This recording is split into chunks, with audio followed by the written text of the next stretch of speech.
আমার নাম হচ্ছে মোহাম্মদ রাহাত হোসাইন। 20 জুলাই 20 তারিখের এটা ঘটনা। আমি যখন আসি তখন বাজে হচ্ছে গিয়ে 12টা। এই ঘটনাটা ঘটে হচ্ছে গিয়ে 12:30টার দিকে।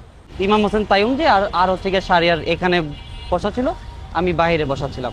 এখানে কিছু আন্দোলনকারীরা ছিল, তাই পুলিশ কিছুতেই ছত্রভঙ্গ করতে পারতেছিল না। চতুর্দিকে যখন গুলি বর্ষণ শুরু করলো, সবাই ছোটাছুটি শুরু করলো, রোডের দিকে, হাইওয়ে রোডের দিকে দৌড় দেয় বা হচ্ছে গিয়ে গল্লির দিকে মুভমেন্ট করা শুরু করে সবাই। তাই ওই অবস্থানে আমরা কোনো দিকে দৌড় দিইনি। এই যে টি স্টলটা, যে এই টি স্টলের ভিতরে আমি ঢুকে যাই, তখন পুলিশ এই জায়গার থেকে, এই হাইওয়ে রোডের থেকে বলতেছে যে ওরা কারা, ধর ওদেরকে। অ্যাগ্রেসিভ একটা মুড ছিল পুলিশের ওই সময়টাতে।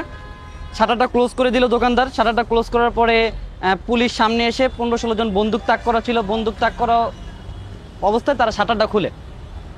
শাটারটা খোলার পরে প্রায় দোকানদার সহ আমাদের সবাইকে মারধর শুরু করে। পুলিশ প্রথমে আমাকে হাত ধরে টেনে বের করে প্রায় 5-6 জন ইচ্ছা মতো পিটায় আর কি। কোমরে অনেক বড় আঘাত পাইছিলাম, হাত দিয়ে ঠেকানোর চেষ্টা করেছিলাম, হাতেও অনেক আঘাত পাইছিলাম। তারপরে দ্বিতীয়ত টেনে বের করে হচ্ছে